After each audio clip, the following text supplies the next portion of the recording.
Hola, bienvenidos a su clase de macroeconomía. El día de hoy vamos a tomar una perspectiva crítica de las diferentes formas de organizar una economía y también del índice de libertad económica.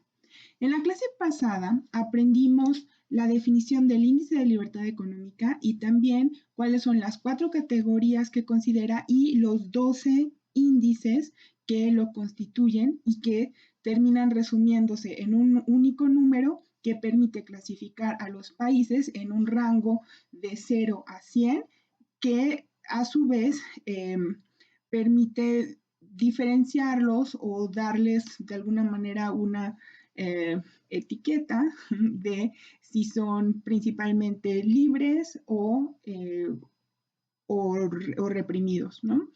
Entonces, es importante que ustedes recuerden que siempre en lo que aprendan tienen que tomar una perspectiva crítica. Y además estamos aprendiendo una ciencia social que por definición es inexacta. A final de cuentas, en economía, sí lo que estamos haciendo es analizando decisiones, pero son humanas. Y aunque utilicemos diferentes métodos, siempre existen diferentes formas de abordar los temas. Y más aún, hay veces que incluso las teorías se retroalimentan con lo que empieza a ocurrir en la realidad, ¿no? Es decir, tanto lo que ocurre en la realidad afecta a las teorías como las teorías ocurren a la forma en que se implementa con políticas públicas, por ejemplo. Entonces, en ese aspecto, aquí hay algunas implicaciones que me interesa resaltarles. La primera es que a pesar de que el índice de libertad económica es una medición, tiene un trasfondo económico, es decir, nos ayuda mucho que todos estos conceptos tan complejos que tienen que ver con cómo se organiza una economía y cuál es su impacto sobre el crecimiento económico, se puedan resumir en un número que de alguna manera nos dé una idea de qué es lo que está pasando en ese país en específico. Sin embargo, a la vez, la forma misma de clasificar, ¿no? Incluso de darle los números, esta gama del 0 al 100, pues representa también un trasfondo económico. Y aquí es importante considerar que este índice de libertad económica se basa en las ideas de Hayek, que él era un economista con orientación liberal, ¿no? Que tenía en el sentido económico y que también, pues, sus ideas dieron origen a la Heritage Foundation, ¿no? Y a su vez, esta fundación publica su información en el periódico The Wall Street Journal. Entonces, todo esto tiene definitivamente eh, una carga ideológica hacia todo lo que tiene que ver con economía de mercado, ¿no? Y en ese aspecto es importante cuando menos saberlo, ¿no? A qué es lo que nos estamos enfrentando. La segunda implicación es que a pesar de todo resulta útil utilizar este índice, ¿no? Porque nos permite categorizar a las economías y de esa manera ver aspectos que pueden estar influyendo en su desempeño. Es decir, precisamente como es un número y nos está dando un resumen de lo que ocurre en esa economía, realmente nos es útil para hacer análisis, ¿no? La implicación número 3 es que el valor de 100 en el índice de libertad económica tiene una connotación positiva y el de 0 una connotación negativa. Sin embargo, lo que tenemos que tener en mente es que esto se trata de una escala, es decir, es un rango de valores que nos permiten saber de manera continua, es decir, monitorear en qué dirección se está moviendo una economía, ¿no? Si hacia el lado planificado o hacia el lado de una economía de mercado. Entonces, esto es relevante precisamente por lo que acabamos de decir anteriormente, ¿no? Hay que considerar que es útil que estemos diciendo o que tengamos esta medida. Además, la estamos computando de manera anual y eso nos permite, pues, a su vez, saber no solo lo que ocurre adentro de ese país, sino también lo que ocurre en ese país con respecto a las tendencias del resto del mundo. Y a la vez, pues lo cierto es que el que sea una escala y que digamos que 100, es decir, el valor más alto, es cuando se tiene una economía de mercado, y 0, el valor más bajo cuando se tiene una economía centralizada, pues ahí es donde uno también puede empezar a notar esta tendencia ideológica. Entonces no es precisamente que el 100 sea bueno y el 0 sea malo, sino que estamos analizando o tratando de cuantificar eh, pues una realidad compleja, ¿no? Entonces, la implicación número 4 es que moverse hacia la izquierda o hacia la derecha no es per se positivo o negativo, sino que en realidad depende de la forma en que se implementan medidas y reformas. Entonces, en este punto, y como estamos viendo todo el aspecto crítico, yo quería brindarles algunos ejemplos justamente para que se den una idea mejor de cómo es que la mayoría de los países, pues en realidad son una economía mixta, ¿no? No puedes decir que hagan solamente actividades relacionadas con una economía de mercado o de una economía planificada, pero que además de todo, hay veces que alguna economía que tú clasificarías como, no sé, como más orientada hacia el lado de economía planificada, quizá realiza acciones que en alguno de estos 12 indicadores que están más orientados hacia, por ejemplo, una economía de mercado, ¿no? Y al revés también puede pasar, que una economía de mercado termine realizando acciones o políticas en uno de estos 12 indicadores que nos orienten más, por ejemplo, hacia una economía planificada. Entonces, por eso es que tener súper claro,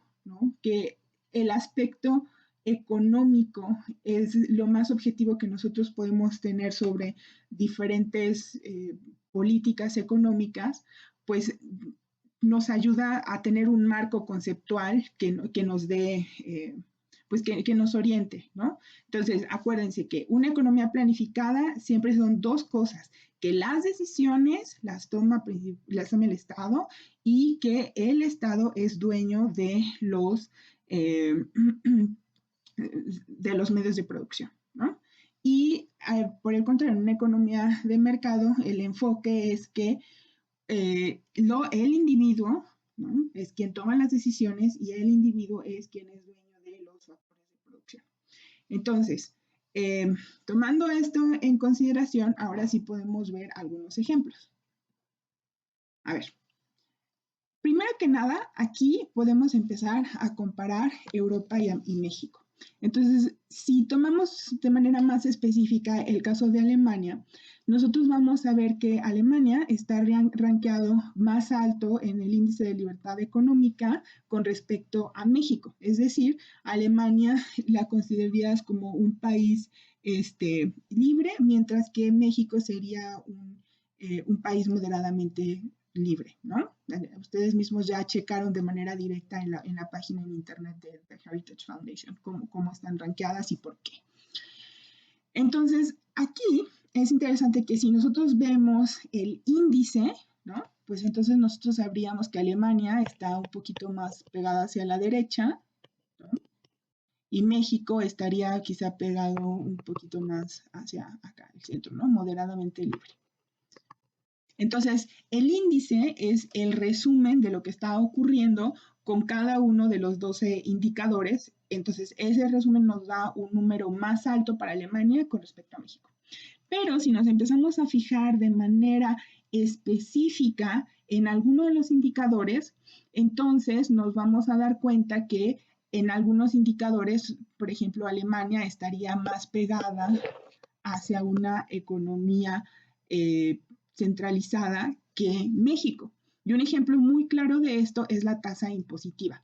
Acuérdense que nosotros habíamos visto que mientras más baja sea la tasa de los impuestos, de acuerdo con esta perspectiva del índice de libertad económica, pues se tendría una mayor libertad económica, ¿no? ¿Por qué? Porque bajo esta perspectiva de que a tu derecha los individuos son los que se quedan con los recursos y los que toman las decisiones, pues mientras menos impuestos paguen, eso significa que los individuos están tomando más decisiones con ese dinero y que aparte se están quedando, ¿no?, pues una mayor proporción de ese capital o de ese trabajo. Ahora, este, de manera específica, al menos durante el 2021, Alemania tiene una tasa de impuestos sobre la renta entre el 42 y 45%. Es decir, que si nosotros vemos los salarios que ellos obtienen, aunque sean más altos, pues ellos casi pagan la mitad en impuestos. Y si lo comparamos con el impuesto sobre la renta que retienen los empleadores al salario de los trabajadores, pues entonces vamos a ver que del salario que oficialmente les toca, entre el 2 y el 35% del salario se va al pagar impuestos al gobierno, ¿no? Entonces, si comparamos las tasas más comunes o más frecuentes, por ejemplo, la mediana, pues en Alemania, lo que la mayoría de las personas tienden a pagar alrededor del 42% y en México alrededor del 16%. Entonces, de acuerdo con estos números, pues México tiene mayor libertad económica con respecto a Alemania en ese indicador en específico, ¿no? Ahora, lo interesante es aquí justamente ver eso, que a pesar de que Alemania en términos absolutos, es decir, del índice, va a estar más a la derecha que México, al menos en la tasa impositiva, Alemania estaría más a la izquierda con respecto a México, ¿no? Y también otro punto que quiero resaltar aquí es que muchas veces, aunque estamos considerando indicadores de manera separada, lo cierto es que muchos de ellos están interrelacionados. Y ustedes, si lo reflexionan, se van a dar cuenta que la corrupción en realidad es uno de los mayores temas o aspectos que tiende a influenciar cómo se llevan a la realidad las diferentes libertades que están enlistadas en las categorías, ¿no? En las 4 categorías del índice de libertad económica. ¿Y esto qué tiene que ver? Por ejemplo, es interesante ver que si bien Alemania, desde un punto de vista de la tasa impositiva, está más pegado hacia la izquierda que México, pues eso sí que tiene que ver con la corrupción, porque en Alemania las personas tienden a estar más dispuestas a pagar sus impuestos, porque confían más en su gobierno y porque saben que el impuesto que paguen, pues sí se va a ir a construir escuelas, infraestructura pública, etcétera. Y por el contrario, en México, durante muchos años, pues si preguntabas a las personas, pues muchas de ellas te decían, pues yo prefiero no pagar impuestos porque de cualquier forma se van a robar ese dinero. Entonces, eso habla de los índices tan altos de corrupción, pero también de la pobreza que prevalecía aquí en México. Y si nosotros vemos las estadísticas del sector formal contra el informal, pues nosotros vemos que la mayoría de las empresas, si tomamos en cuenta micro, pequeñas, medianas y grandes empresas, pues la mayoría, más del 70%, opera de manera informal en el país. Entonces, eso es relevante y ese es el mensaje de este primer ejemplo. Otro ejemplo que también está relacionado con este aspecto de cómo se interrelacionan muchas veces pues diferentes índices índices con otros, ¿no? Sería, por ejemplo, el caso de Bicimex y la venta de Telmex en 1990. Entonces, acuérdense que si nosotros vemos desde un punto de vista económico quién es dueño de los factores de producción, pues entonces hay que recordar que durante mucho tiempo México estuvo cerrado, ¿no? Nosotros, el Estado estaba rigiendo muchas de las actividades al grado de que, por ejemplo, el Estado tenía una empresa que se dedicaba a producir bicicletas, que era Bicimex, y también estaba, por ejemplo, al mando de las telecomunicaciones por medio de Teléfonos de México.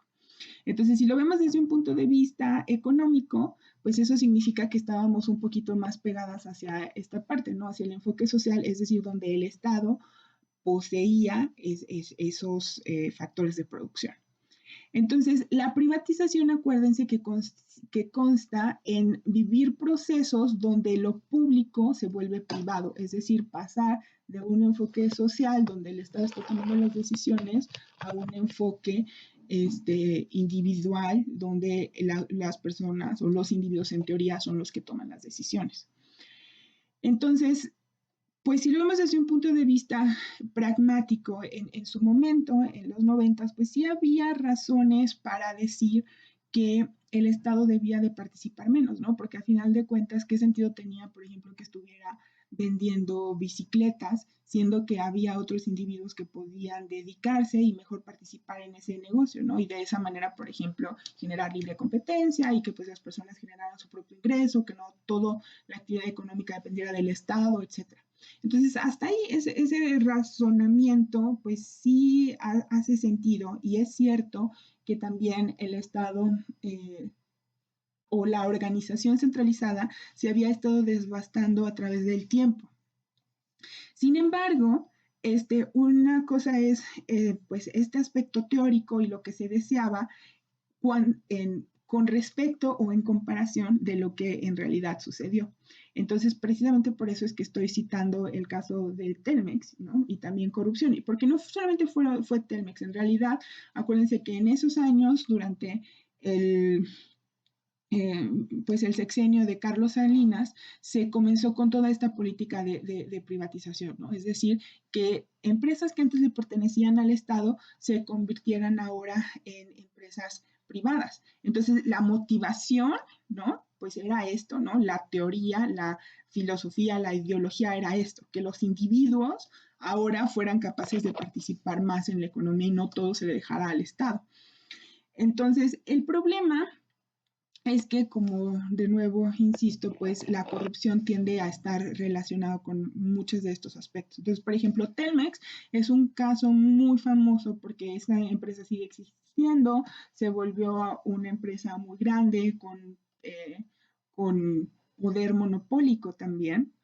Pero lo interesante es incluso la forma en que surgió, porque en su momento, cuando Telmex se vendió a Carlos Slim, realmente ni siquiera fue con dinero propio de este empresario, sino que incluso el Estado mismo concedió el préstamo para que Carlos Slim pudiera comprar pues esa empresa, ¿no? Entonces, nadie niega que Carlos Slim tenga pues habilidad para hacer dinero, para hacer negocios, pero eso a su vez tampoco quita el hecho de que la forma en que se empezaron a privatizar pues todas estas empresas fue precisamente pues mediante amiguismos, no necesariamente mediante mecanismos que fueran a permitir que las personas, ¿no?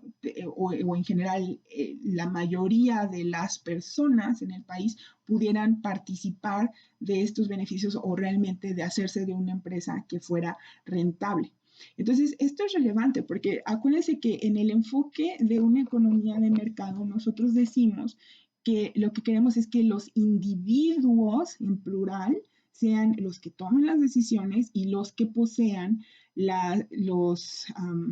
pues los factores de producción, ¿no? Tanto el capital como el trabajo. Ahora, el problema es que con este pretexto de pasar de un enfoque social a un enfoque individualista, donde más personas puedan participar en los negocios, se hizo también pues con corrupción, de tal manera que no se llegó a un aspecto donde los individuos en plural estuvieran participando, sino que solamente se empezó a beneficiar a algunos cuantos que se volvieron empresarios, ¿no? Y empresarios muy ricos también.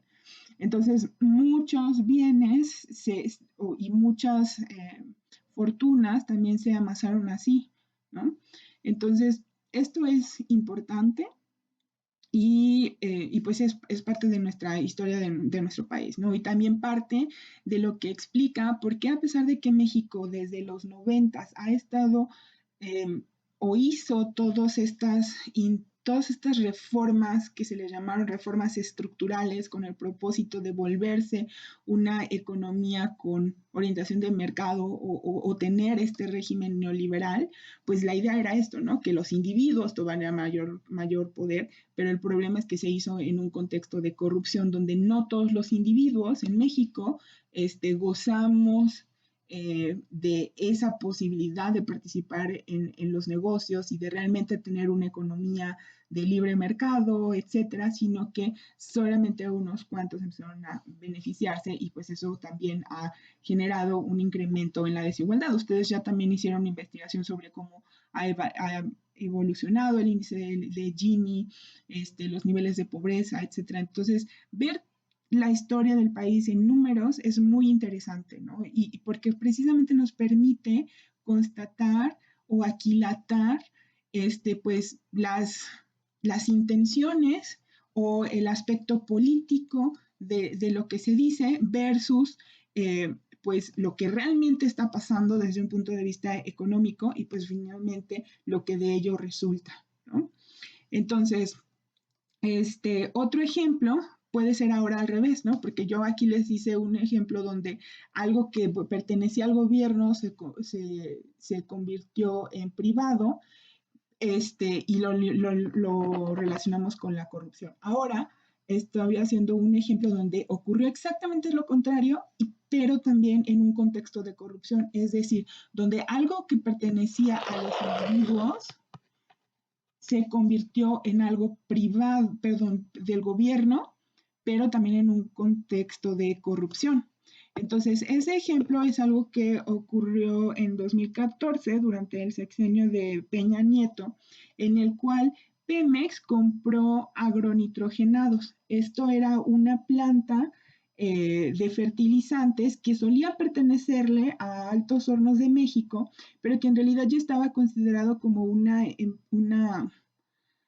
pues una planta chatarra que a pesar de que estaba ahí la infraestructura, el terreno, etcétera, pues realmente ya era vieja, estaba también no actualizada. El punto es que ya no se podía realmente producir con eso y se terminó vendiendo por 475 millones de dólares. Entonces, esa planta que ya casi era inservible se vendió por un sobreprecio que era 13 veces mayor a lo que un avalúo decía. El avalúo es cuando se contrata a profesionales que te estiman cuál es el costo de ese bien, ¿no? Entonces, aquí en este caso el punto es que se vendió más. Vale, otro ejemplo que también nos permite observar cómo es que pues lo que nos dice el resumen del índice puede a su vez diferir en lo que está ocurriendo con los diferentes indicadores, pues cómo es que esto es relevante, ¿no? Y cómo es que nos permite también de alguna manera analizar de manera más objetiva la orientación que tienen diferentes políticas públicas independientemente de lo que digan los políticos, ¿no? Independientemente de la forma en que quizá uno clasificaría a una economía. Por ejemplo, Estados Unidos pues se clasifica como una economía con orientación de mercado.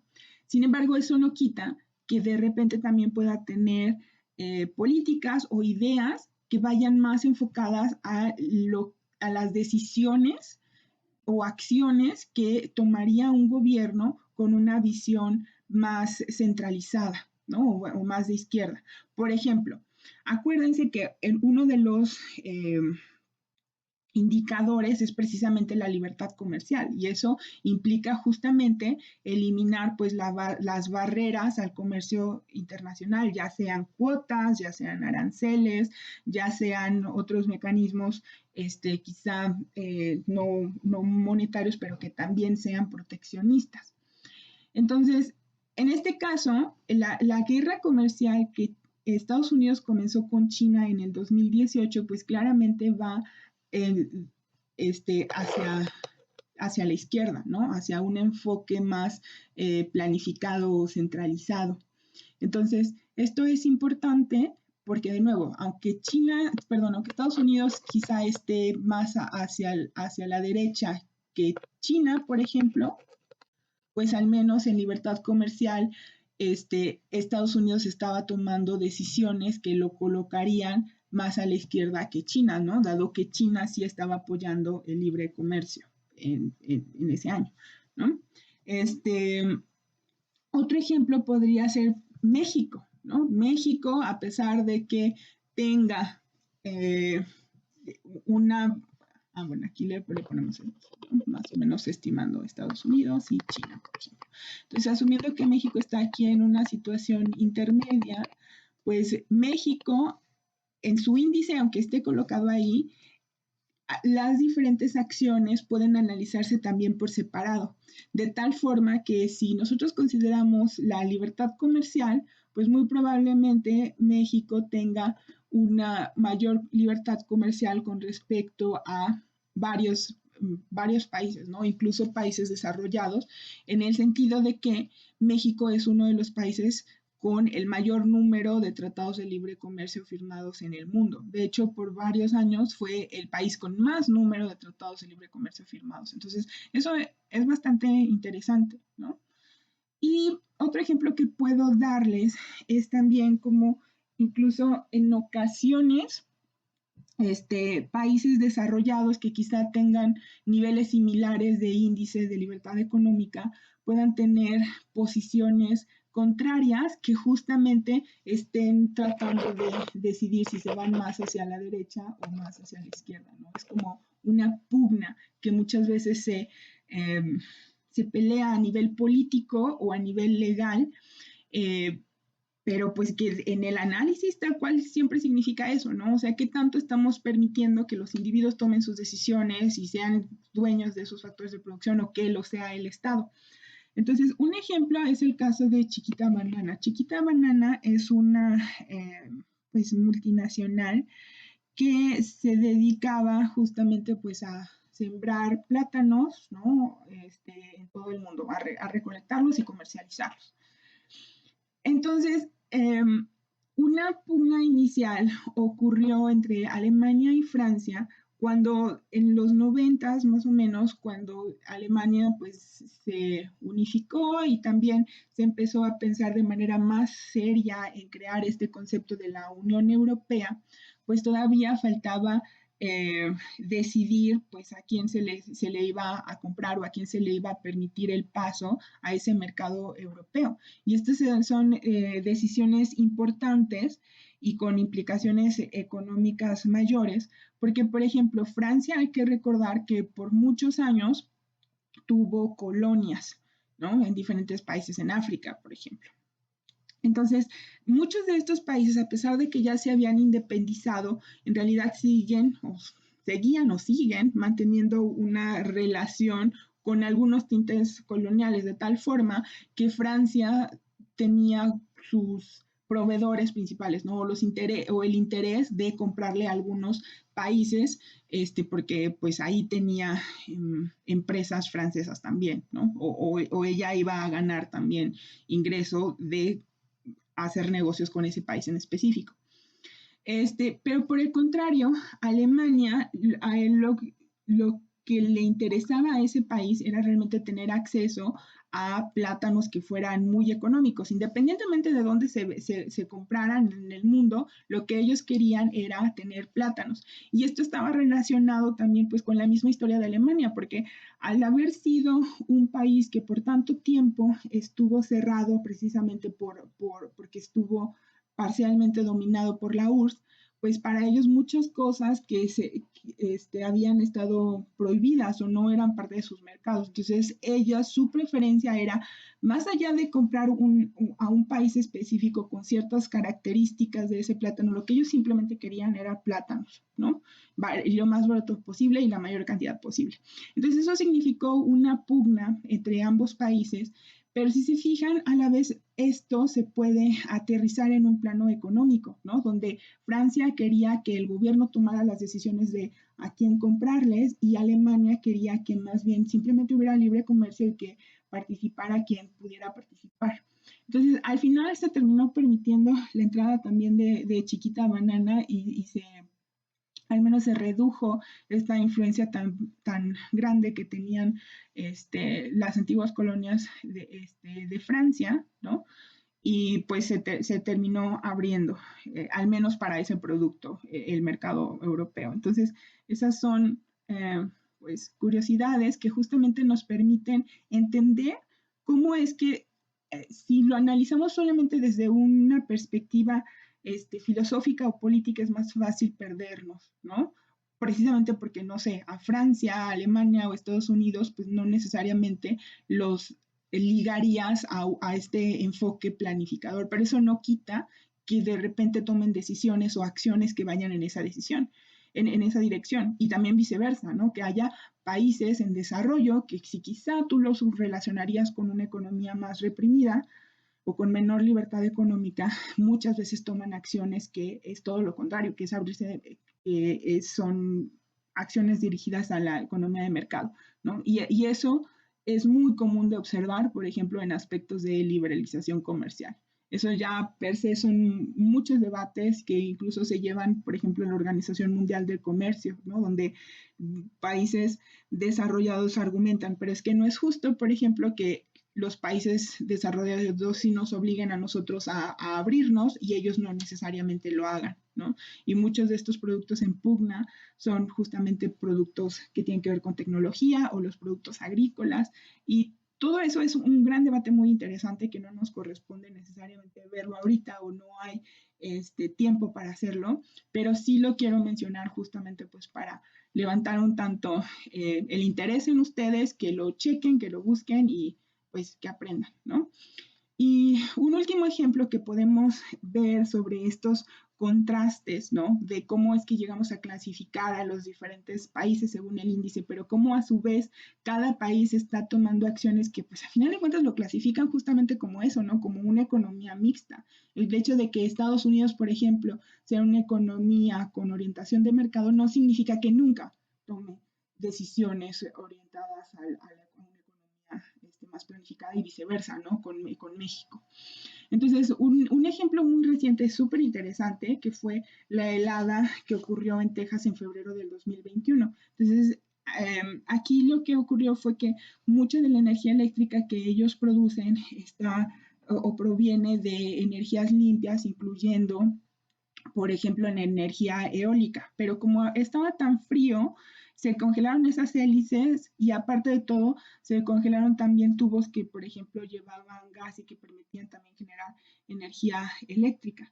Entonces, el problema de todo esto es obviamente que en Estados Unidos, en Texas, empezaron a sufrir problemas para poder dar electricidad a su población, ¿no? Y en plena helada, ¿no? Y a la vez que Texas tenía diferentes acuerdos que le permiten, por ejemplo, exportar eh, tanto energía eléctrica como, por ejemplo, gas para que nosotros en México generemos energía eléctrica. Entonces, eso generó que en el norte de México hubiera varios apagones, es decir, que no hubiera suficiente electricidad, justamente porque ya no nos estaban surtiendo o compensando. Y fue muy impresionante la forma en que reaccionó el gobierno, porque justamente logró cubrir esa necesidad de energía faltante, echando a andar otros recursos que nosotros teníamos aquí en México.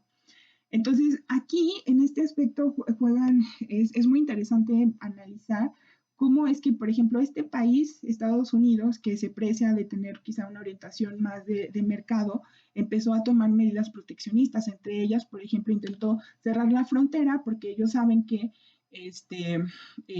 necesitaban ese gas y que ya, perdón, esa electricidad y que pues querían quedársela para ellos, ¿no? Pero pues ahí, no, si se fijan, en una economía de mercado, pues básicamente quien puede comprar, o sea, quien se queda con la electricidad es quien puede comprarla, ¿no? Todo eso es debatible, sí, pero el punto aquí es que desde esa perspectiva así, fría, seca, un país con orientación de mercado estaba tomando medidas claramente proteccionistas. Y no solo con México, sino con estados aledaños, ¿no? Que hace sentido, pero a la vez pues bueno, eso es lo que pasaba, ¿no? Son decisiones del gobierno, decisiones centralizadas, donde el gobierno está interviniendo sobre qué se puede comprar, qué se puede vender, cuánto, a quién, etcétera. Entonces, a su vez, también otro aspecto que resulta interesante de este hecho es comparar, por ejemplo, el sistema de la forma en que está organizada la energía eléctrica en Estados Unidos como en México. ¿Por qué? Porque en Estados Unidos hay muchos proveedores privados y en México es un proveedor público único, ¿no?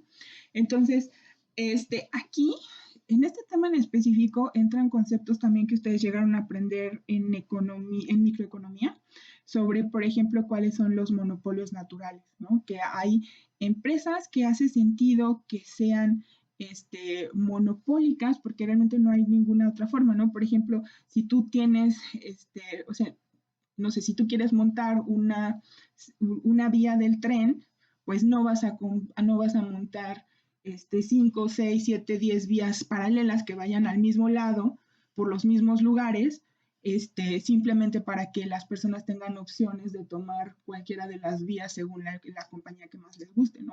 No tiene sentido, con la construcción del vía del tren, pues quizá haya sentido que solamente haya uno. Y es algo similar con el montado de la energía eléctrica, ¿no? De su distribución y de su producción, porque igual son líneas, ¿no? Entonces, el punto es que, por ejemplo, en Estados Unidos defienden que haya proveedores privados, que si se fijan sería un enfoque individualista o de derecha o de mercado, y en México, pues que sea más, quizá la orientación es un tanto más de izquierda por mandato constitucional, ¿no? O sea, que el Estado sea quien esté tomando esas decisiones, y para eso tenemos el monopolio que es CFE. Entonces, entonces aquí el punto es que muchas veces es importante o relevante analizar cada una de las decisiones que se están tomando, no solamente en este plano económico, sino también con las implicaciones y posibilidades que existen en cada uno de los países, ¿no? No necesariamente lo que funcione o el enfoque que se tome en un país puede funcionar en el otro. Por ejemplo, en Estados Unidos sí, tienen este enfoque más de mercado, pero al menos durante esta helada fue muy ineficiente la forma en que ellos podían reaccionar porque eran empresas diferentes y no podían necesariamente coordinarse. Y por el contrario, en el caso de México, dado que teníamos pues a CFE, que tiene la información en general del país, que puede organizar la manera en que se estaba produciendo, etcétera, justamente tener una sola empresa permitió que se resolviera el país y que no ocurriera algo catastrófico, ¿no? Lo que ocurre también es que muchas veces en los medios de comunicación nos hace falta pues, que haya más flujo de información de lo que ocurre, ¿no?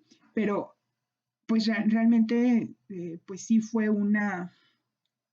algo bastante interesante o bastante loable lo que logró hacer CFE, sobre todo dado que existía incluso este potencial conflicto internacional, ¿no? Todo por la electricidad y pues sí en un contexto de necesidad, porque la gente en medio de tanto frío, pues por supuesto que la necesitaba.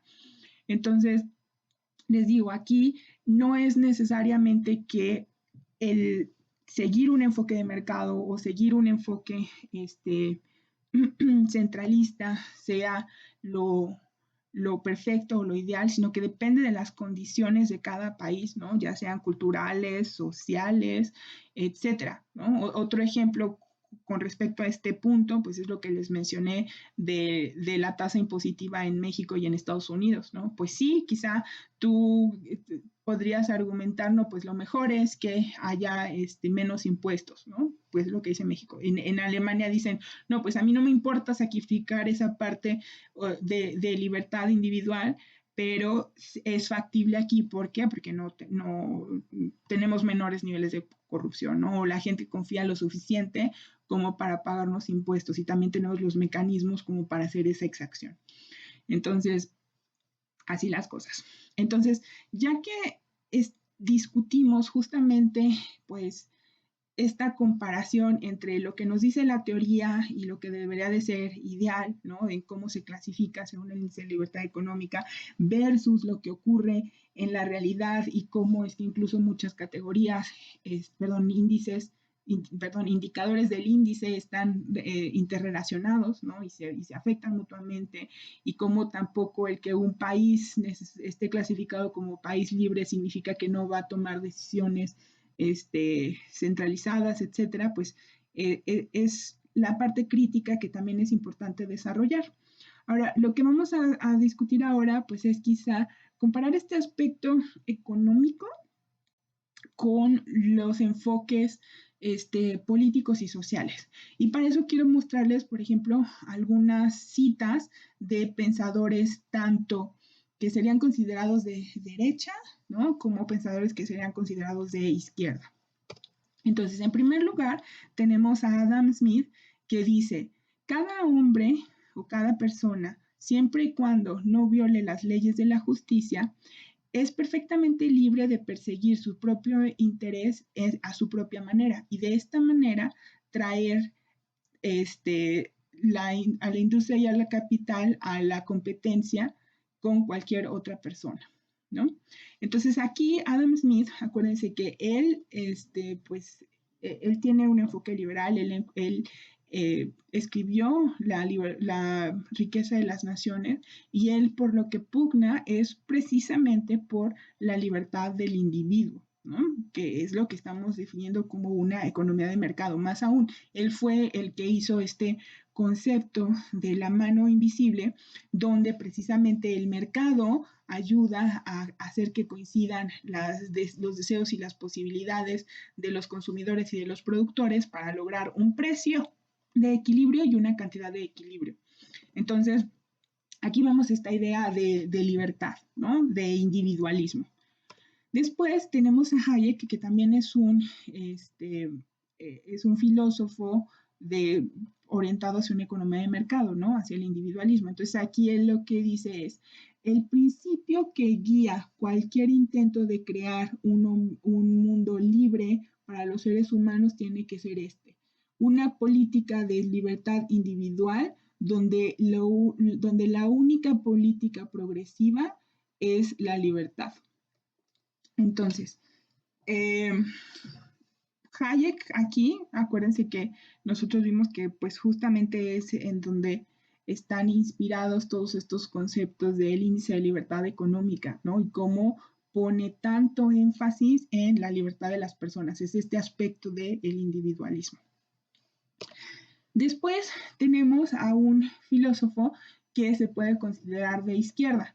Entonces, él lo que dice es que la economía política es un resultado natural de la expansión del comercio y su apariencia puede ser, eh, o sus resultados pueden ser algo no científico que fue reemplazado por un sistema que licencia el fraude y que es una ciencia entera enfocada al enriquecimiento. Entonces, aquí Engels está hablando del capitalismo y es muy interesante lo que dice, ¿no? Porque él lo que está diciendo es que en este afán de privilegiar al individuo, pues si bien se dio el capitalismo y se empezó a desarrollar esta ciencia de la economía también, pues lo que se puede observar en general es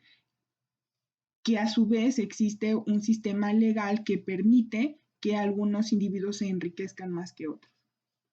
Entonces, eso es lo que dice. Y después Marx, la propuesta de Marx me parece incluso más interesante y más neutral, más científica. Él dice, el Estado está basado en esta contradicción.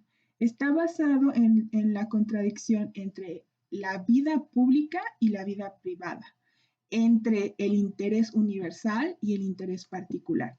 Por esta razón, el Estado debe confinarse a las actividades formales y negativas. Entonces, aquí si se fijan, es muy interesante porque Marx está justamente,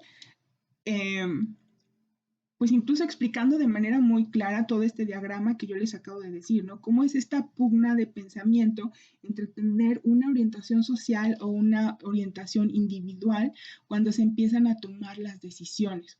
Y aquí otro paréntesis que quiero hacer, simplemente para su cultura general, porque yo entiendo que esta clase no es de pensamiento económico, ¿no? Para poder ver todo esto en más detalle, pues sí se requiere un curso entero e idealmente un curso que permita precisamente comparar ideas, ¿no? Perspectivas.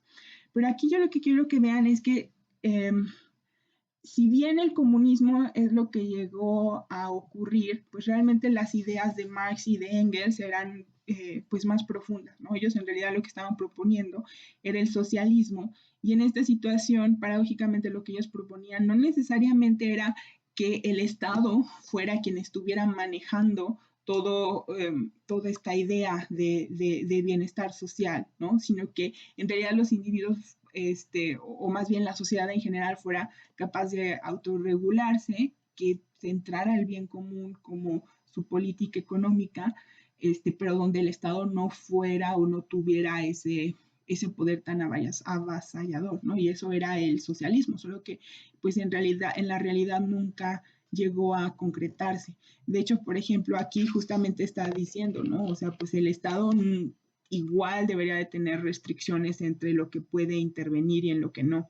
Y esto es muy curioso porque en los extremos, este, de alguna manera, tanto los socialistas extremos como los liberales extremos, pues justamente lo que buscan es esta situación donde el Estado no necesariamente tenga ese poder tan grande que pueda limitar o el bienestar social o el bienestar individual, ¿no?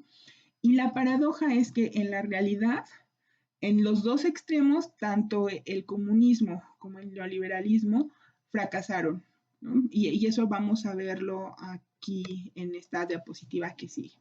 Entonces, lo que nosotros ya dijimos y lo que estuvimos estudiando es esto, ¿no? En un plano económico, cuando comparamos una economía planificada con una economía de mercado, el parámetro para analizarlo es muy sencillo. ¿Quién toma las decisiones y quiénes son los factores de producción? ¿Es el gobierno? Entonces es una economía planificada. ¿Son los individuos? Entonces es una economía individualista. Y ya sabemos que pues la mayoría de las decisiones son intermedias y no necesariamente significa que tengas alguna que sea 100% de mercado o 100% planificado, sino que cada decisión te va moviendo en diferentes partes de esta escala, hacia una dirección a otra, ¿no? Cuando estamos hablando de aspectos comerciales, si te vas hacia la derecha es liberalización, si te vas hacia la izquierda es proteccionismo. Cuando estamos hablando de aspectos administrativos, si te vas a la derecha es descentralización, si te vas a la izquierda es centralización. Cuando estamos hablando de bienes y servicios, si te vas hacia la derecha es privatización, si te vas hacia la izquierda es expropiación. Pero, a pesar de que tenemos pues este criterio tan pragmático, tan estricto, tan formal de analizar las decisiones, lo cierto es que en la esfera pública, la mayoría de las veces lo que se discute es siempre el plano político, ¿no? Es decir, eh, checar justamente y decir, no, nos está orientando hacia el comunismo o hacia el neoliberalismo, que en realidad vale la pena resaltar que aún estas categorías pues ya son obsoletas, ¿no? O sea, ya no estamos en la Guerra Fría, y sí es muy curioso empezar a ver, no sé, cómo de repente, no sé, vemos no sé, expresiones tan extremas como personas que dicen, no, es que si hacemos esto nos vamos a convertir en Venezuela, o si seguimos a este líder político vamos a acabar como Venezuela, ¿no? Más bien como queriendo decir vamos a acabar como comunistas. Pero lo cierto es que hoy en día ningún país, como yo les estaba mencionando, podrías decir que sea realmente comunista o 100% lo liberal, ¿no? Siempre es algo intermedio. Quizá un poquito la excepción es Corea del Norte, pero es un poco más porque la información que tenemos sobre ese país es muy poca, ¿no? Está muy cerrado el país. Pero en general, si ustedes dicen China es comunista o Rusia es comunista, pues eso es una mentira, ¿no? Son una economía mixta que en realidad tienen muchísimos matices de capitalismo, ¿no? O sea, tan solo ver cómo es que China participa en el mercado internacional, en el comercio internacional, está más que claro, ¿no? O sea, claramente están orientados pues a enriquecerse, a competir, a seguir con esta dinámica del capitalismo, ¿no? Y a nivel internacional muchas veces existe esta expresión de que es pues capitalismo rampante, ¿no? Como caiga quien caiga, de alguna forma. Entonces, bueno, el plano político, les puse aquí esta frase de comunismo y neoliberalismo, este, porque es importante ver dos cosas. Uno, que en términos prácticos, ambos sistemas fracasaron, ¿sí? Y en términos prácticos, lo paradójico es que fracasaron en lo mismo. ¿Por qué? Porque tanto el comunismo como el neoliberalismo trajeron, pues trajeron élites que estaban gobernando y trajeron también mucha desigualdad. Entonces, pues los ejemplos más usuales sobre el comunismo es precisamente lo que pasaba en la URSS, ¿no? Que decían que el Partido Comunista, pues, si bien tenía a todas las personas actuando de la misma manera y haciendo incluso, por ejemplo, planes quinquenales, pues lo que la élite retenía, ¿no? La riqueza que retenía, pues era por definición injusta, ¿no? Que lo paradójico era que justamente chocaba con los ideales que ellos proponían. Entonces, ¿a qué me refiero con los planes quinquenales? Acuérdense que este plano político es interesante porque justamente, pues, te decía te soportaba todo diciendo, vamos a tener este enfoque social, ¿no? Queremos beneficiar a la mayoría de las personas y por eso le daban a todo el mundo lo mismo, ¿no? A ti te tocaba cierta cantidad de comida, cierto tipo de ropa, etcétera, y eso era lo mismo independientemente de a qué te dedicaras, ¿no? Y en la parte económica sí era cierto que el gobierno era quien estaba tomando las decisiones. Por ejemplo, en los planes quinquenales, eso eran como planes económicos que se hacían a 5 años. Entonces el gobierno decía, ¿sabes qué? Este, a esta región, para cuando acabe el año me tiene que entregar tantas toneladas de trigo. ¿Por qué? Porque de acuerdo a los cálculos que yo hice que vamos a necesitar, tú tienes que entregar esa cantidad de comida para que funcionemos, ¿no? Es diferente a un mecanismo de mercado porque el gobierno es quien está decidiendo quién produce y qué se produce, está tomando las decisiones, ¿no? Y también incluso aspectos de quién es dueño del capital, ¿no? O sea, si les daban tractores, lo que sea, el punto es que el gobierno estaba decidiendo qué producir. Entonces, cuando se eliminan todos los mecanismos de mercado, esto puede traer consecuencias terribles y contraproducentes, porque en la URSS llegaron a ocurrir muchas hambrunas, ¿no? La gente se moría de hambre porque si llegaba una helada o lo que fuera, llegaba entonces el gobierno y decía, a ver, a ti yo te encargué tantas toneladas y me estás dando la mitad, ¿no? Entonces, si les quitaba todo, porque era lo que les había encargado y lo que el gobierno había planeado que tenían que producir, pues eso era contraproducente. Uno, porque muchas personas fallecieron así de hambre, ¿no?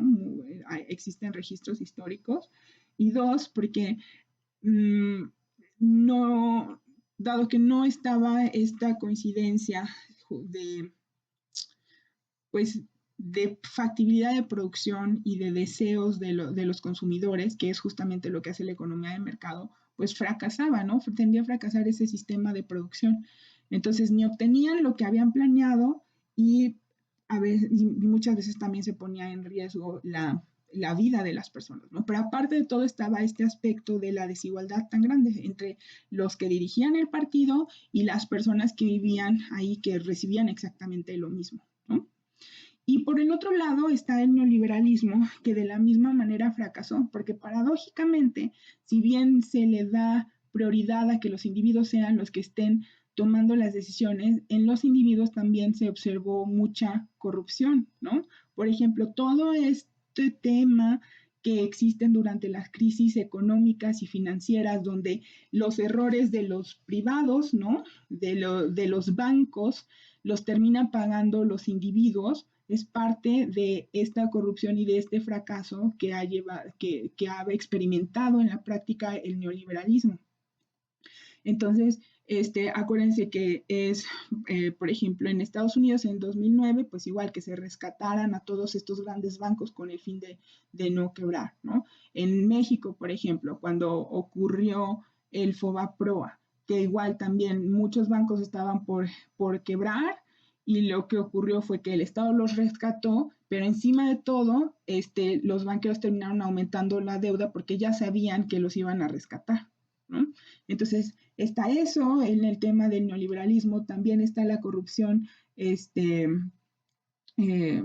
pues generalizada en la forma de hacer negocios, por ejemplo, lo que estábamos discutiendo hace rato en casos de México, pero sobre todo la desigualdad. Y la desigualdad es un tema muy, muy importante porque es un fenómeno que se está dando no solamente a nivel interno de países, sino también entre países. Es una tendencia mundial impresionante.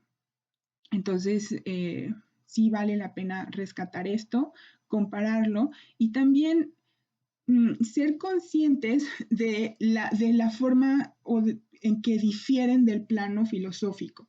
Hace rato yo a propósito les leí algunas frases de Marx, de Engels, de Smith y de Hayek, porque es importante que cuando ustedes lean teorías, siempre consideren esta parte crítica, ¿no? Ya sea que lean autores con ideas socialistas que siempre chequen, bueno, ¿y cuál es el pero de lo que esta persona me está diciendo? O si checan autores de ideas liberales que digan, bueno, ¿y cuál es el pero de lo que esta persona me está diciendo?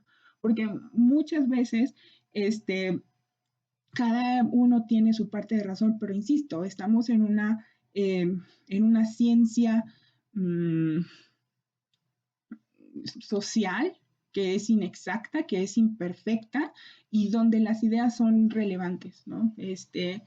Lo que pensaba Marx, lo que pensaba Hayek, lo que pensaba Smith, Engels, todos pues eran pensadores, a eso se dedicaban y realmente sus producciones, sus textos sí traen a las personas a reflexionar, ¿no? Entonces, sí quería hacerles esta especificación justamente para que diferencien, ¿no? ¿Cuál es el plano científico, si ustedes lo quieren, o filosófico más bien? ¿Cuál es el plano relativo, que es el plano político? ¿Y cuál es el plano, pues, un poco más pragmático o aterrizado o científico, que sería el plano económico, ¿no? Y ya para cambiar de esta diapositiva, el último ejemplo que quiero darles sobre cómo es que el plano político puede ser tan subjetivo, es dándoles dos ejemplos. Por ejemplo, Estados Unidos es un país que claramente tiene una orientación de mercado, ¿no? Digamos que está más o menos plantado ahí.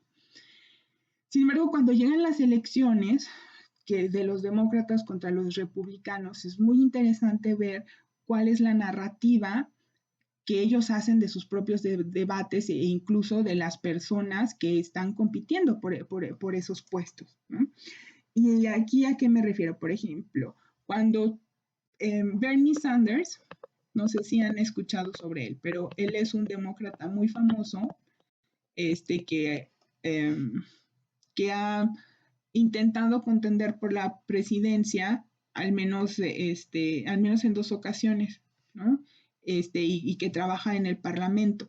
Entonces, es importante porque Bernie Sanders, les digo, es demócrata y cuando contiende, ya sea con otros demócratas o contra el partido opositor que son los republicanos, es muy interesante ver cómo cualquiera de ellos siempre lo atacan y lo tachan de socialista. Y lo tachan de socialista porque diga cosas como, no sé, que el sistema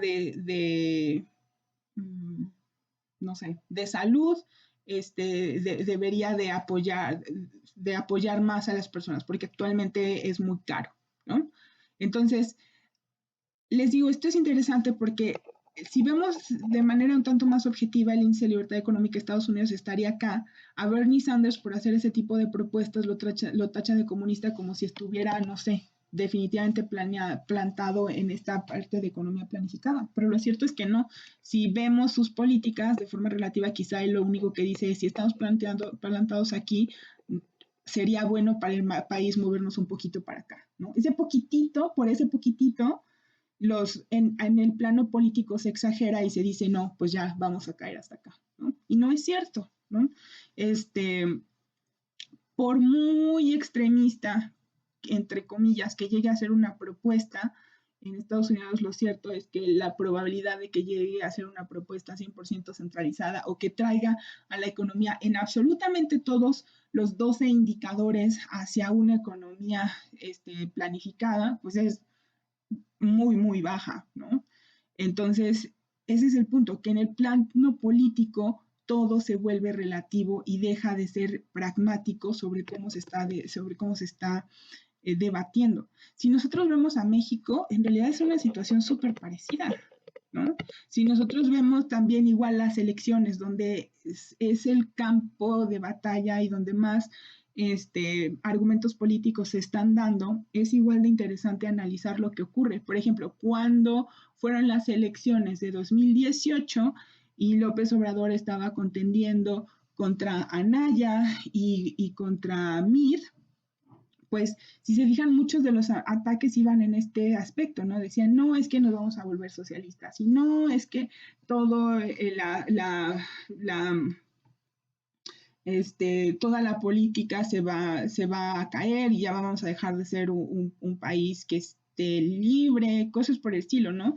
Entonces era interesante porque utilizando mmm, argumentos prestados tanto del plano filosófico como del plano económico, ellos empezaron a discutir aquí en el plano político. Y cosas de nuevo que son relativas, como lo que les acabo de explicar de Estados Unidos, ¿no?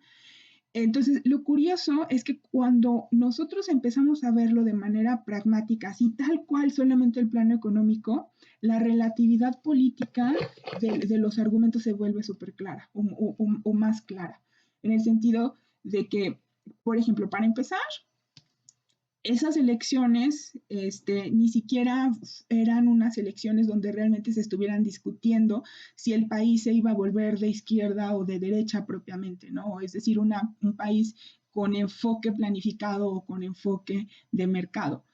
Por muchas razones, porque por razones geopolíticas, estratégicas, porque ya tenemos firmados tratados de libre comercio, porque tenemos intereses con Estados Unidos, etcétera, no hay forma o la posibilidad de que hagamos cambios tan drásticos son muy bajas. Entonces, el punto aquí es que el debate político ni siquiera era propiamente de si irnos hacia la izquierda o hacia la derecha, sino estaba centrado principalmente en la corrupción, que es precisamente uno de los indicadores de nuestro índice de libertad económica. Y esta relatividad política también igual se ve más evidente si nosotros pensamos incluso en las alianzas, ¿no? Por ejemplo, no había ni, para empezar, todos los candidatos representaban a alguna coalición política y todas las coaliciones estaban mezcladas. Había tanto partidos de izquierda como partidos de derecha.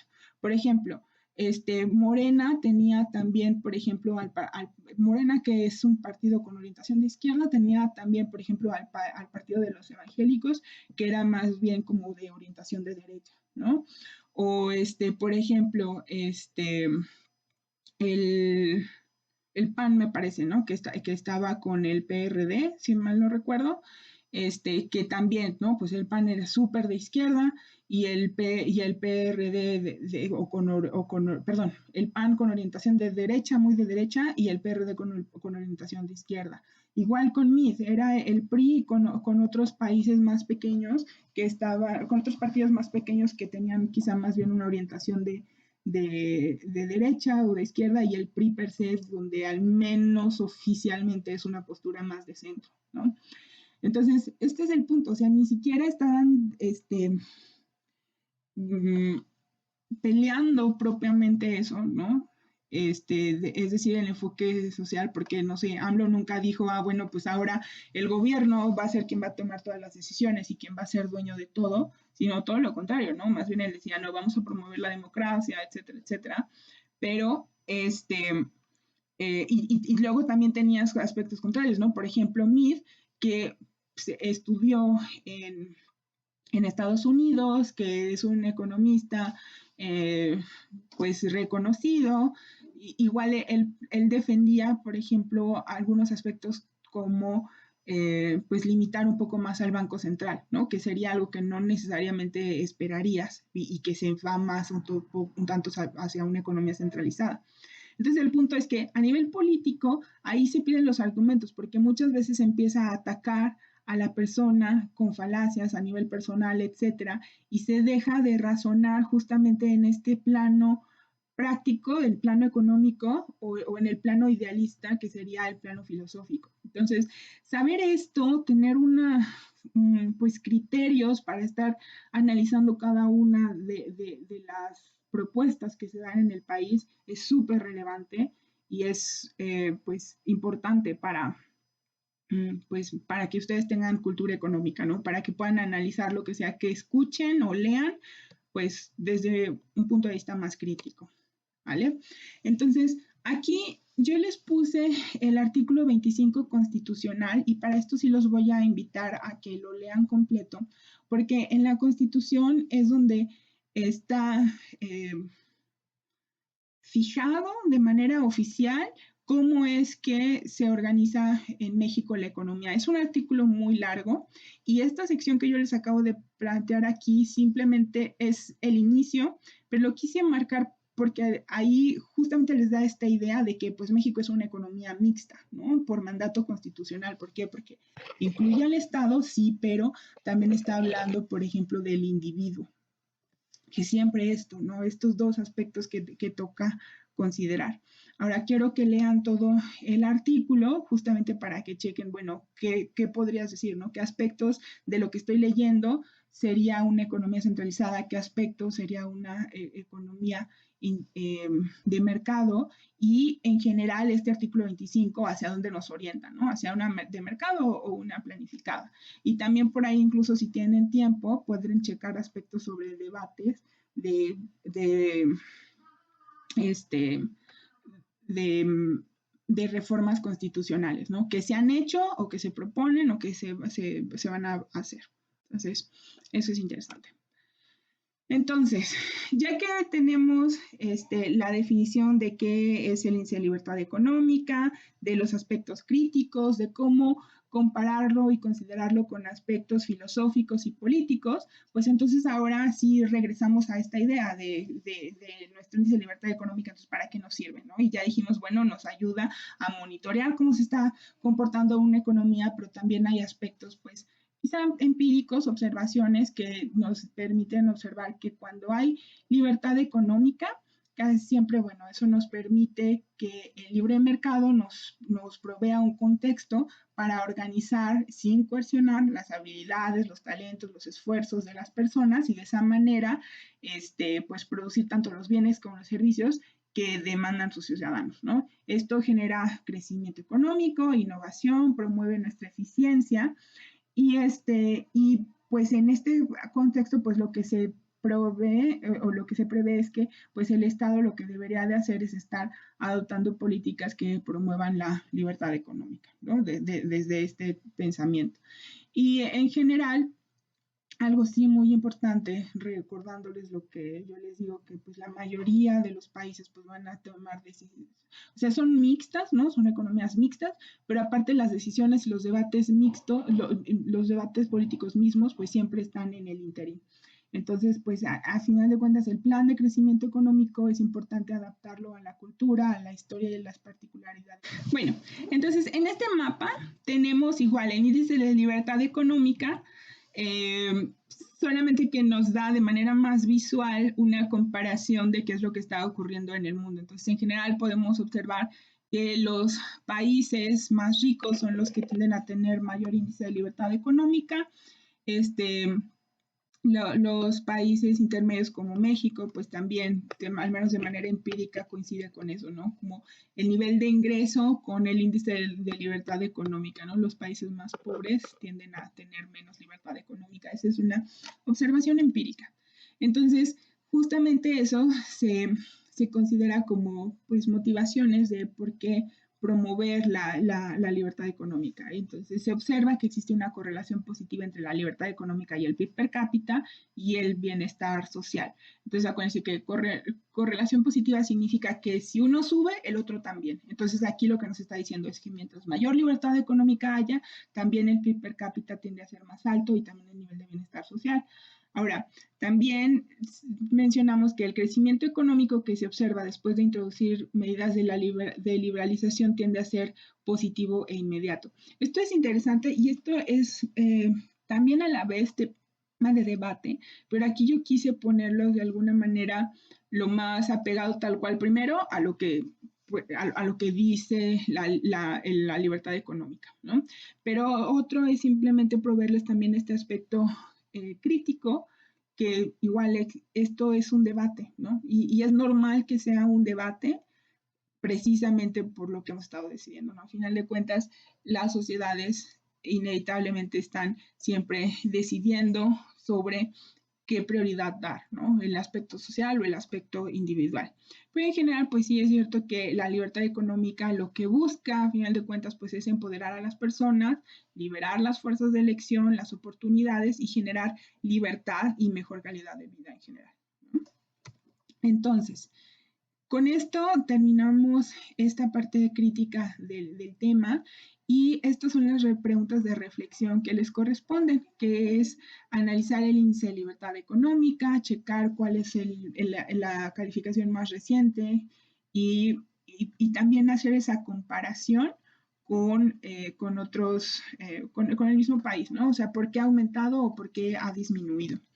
La tarea se refiere a que investiguen cuál es la diferencia entre crecimiento y desarrollo económico. Y aquí sí quiero recordarles por última vez que todas las tareas y trabajos que ustedes suban tienen que estar citados de manera apropiada en formato APA, ¿sí? Entonces, esto les va a permitir saber de dónde se están sacando esas ideas, independientemente de si es una página de internet, un libro, lo que sea, pero tiene que estar siempre bien fundamentado y eso es algo que ya para este punto del curso tiene que estar muy claro y que ya no les voy a estar repitiendo siempre, ¿no? Sino que sus tareas de FAO tienen que estar así. Y por último, pues el proyecto México en Números es investigar políticas económicas que hayan sido distintivas de cada periodo presidencial y hacer un análisis de lo que sea que ustedes investiguen, checar. Bueno, entonces eso significa que esta decisión nos llevaba más hacia una economía de mercado o hacia una economía de planificada y que hagan una reflexión al respecto. Eso es lo que tienen que hacer, es desarrollar este aspecto crítico, dado que ya saben las bases teóricas. Y bueno, aquí está la bibliografía. Y pues con esto terminamos la clase de hoy. Les deseo éxito y estamos en contacto. Saludos.